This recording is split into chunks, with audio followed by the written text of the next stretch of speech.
we have to go back to 1944 to the very first concept of a kind of photography that would become part of the human being. The dream, which I used to talk about then, of being able to take a wallet out of my pocket and perhaps open the wallet, press a button, close the wallet, and have the picture. This year I have really been getting into retro tech, stuff like 80s Casio watches and old flip phones. And now, it's analog film cameras. I think it started last year when I got a Polaroid camera. It was a reproduction, it wasn't an old one. I've got it here. Here it is. This is the OneStep Plus. This is based on the iconic and original 1977 OneStep instant camera created by Edwin Land, the guy who pretty much invented instant photography.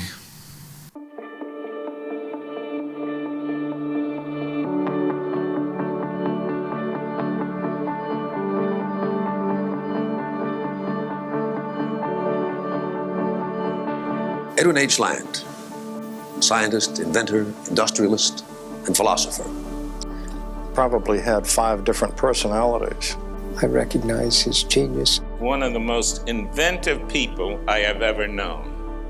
But he knew when to turn on all of the 5, never all at once. Truly unique individual. So that he could go any place. There was always the possibility that you might at some point make the improbable come true.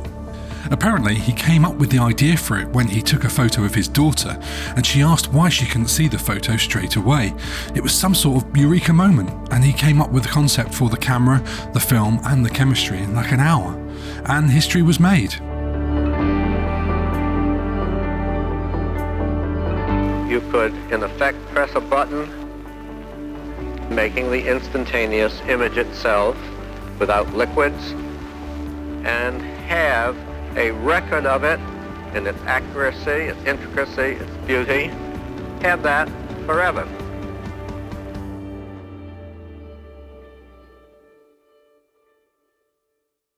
So I played around with the Polaroid a bit. It's largely the same as the old 70s model in a way. It's not an exact reproduction, but an evolution. You can load film in and take instant photos using actual film and chemistry.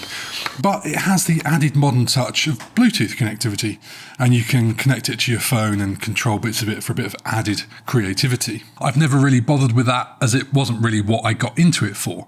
What appeals to me about film photography is the polar opposite of everything modern photography has become. These days, we've all got a bloody brilliant camera on us at all times on our phones. They take crystal clear images, which are brilliant, and we take thousands of them and then do nothing with them. We just accumulate all these digital images that sit on a cloud somewhere, unappreciated and unprinted. They're all just a bit soulless. But take film photography. First of all, there's an actual cost involved in every single photo you take. We pay for the film that goes in the camera, and then we pay for the chemical development. And that's kind of at the heart of what makes it so special, right? Because the side effect of that is we don't shoot loads of photos of the same moment. We capture one frame, and that becomes the memory. We put more effort into getting that photo the best it can be, and we only shoot moments that seem worthy of capturing and paying for. Not all those images will come out perfectly, but that really doesn't matter. It's about freezing a moment in time, and the film process just seems to have a magical vibe about it that brings that memory back to life when we look at it more than a digital capture does. Maybe it's psychological, who knows.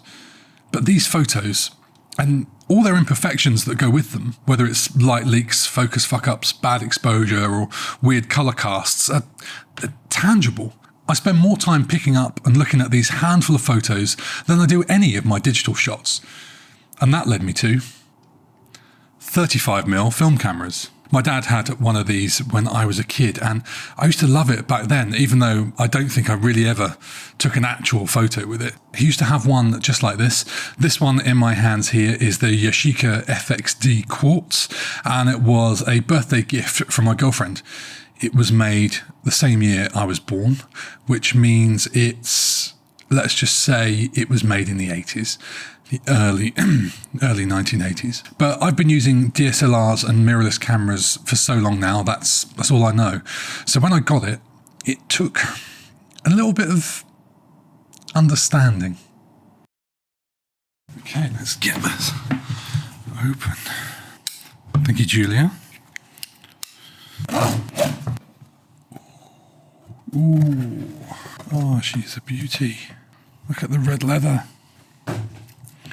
Look at that. It's a beautiful colour. Oh, hope the camera does that justice. It's in beautiful condition. Apparently the previous owner replaced the leather, which is common on these, but it's been looked after for the past 4 decades. Everything seems to work perfectly, and there's no signs of use and wear that would give away just how old it is. I haven't tried to open a film camera in a long time. Don't want to break it. Ah, there we go. That is clean. So what have we got? So we've got aperture. So it's f2. It goes down to f2 and up to f16. Nice. It's 50mm lens on this. So Yashica lens, made in Japan, just like the rest of the camera. So lens has got aperture and focus. Okay, cool. It's all manual focus, which is beautiful. We've got shutter speed here, so that's 1/1000th of a second all the way down to 1 second, and bulb mode. Okay. ASA, so that's our ISO. So 25 all the way up to 1600. Need to understand a little bit more about ISO and ASA on film. Whether you can push and pull it as you can digitally or not.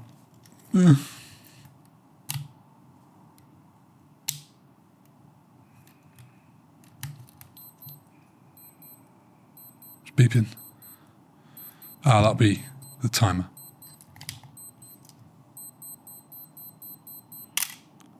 Nice, self-timer, and it works. Oh, it's beeping again. No, it's... So that's an overexposure warning. Is that... No, it's got... Oh yeah, so it's got a light meter built in.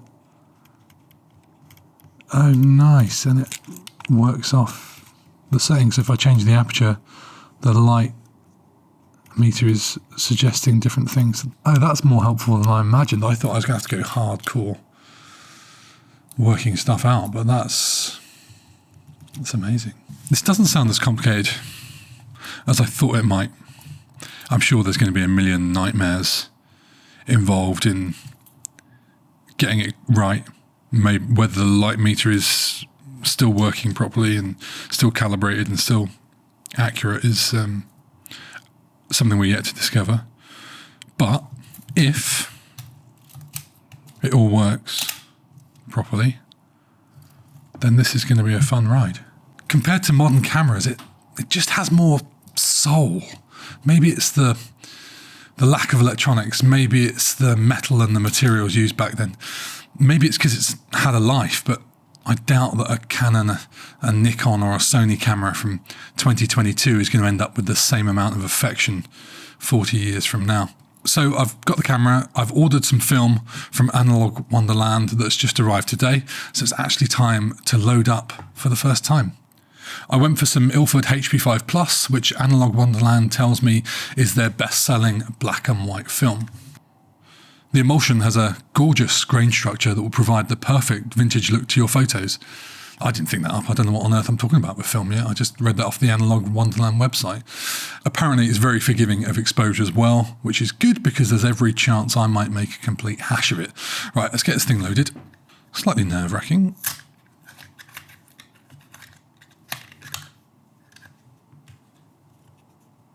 Please bring back memories. Whoop. Film, first bit of film. It always makes me nervous because you think, at what stage am I going to balls this up and ruin it?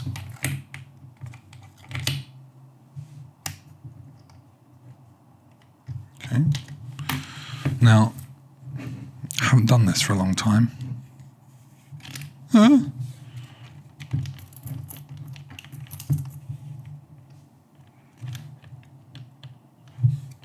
How much of this can I pull out? Too much. Can't see. Not only am I trying to load film for the first time, I'm also trying to make sure I got it in focus and doing it so everyone else can see what hash of it I'm making. Does it go that way? Is that the right way?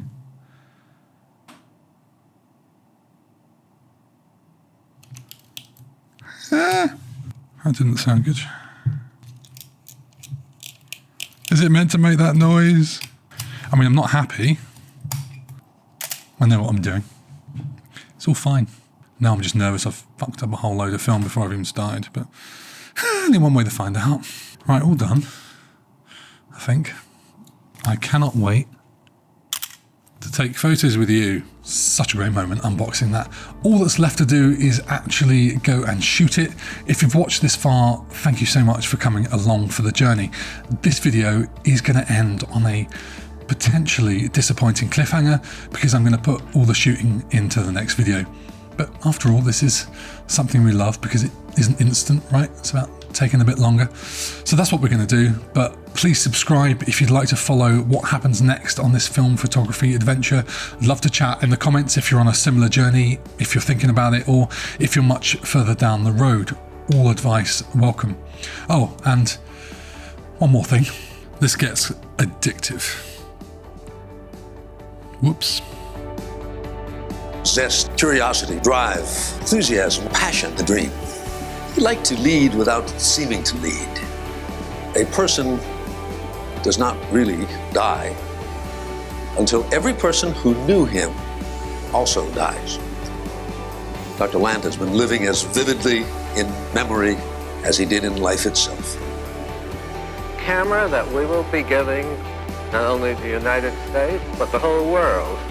In a few years from now, the camera and the film compressed into the very compact device that you will soon be carrying with you a few years from now. Grand machines for a grand purpose.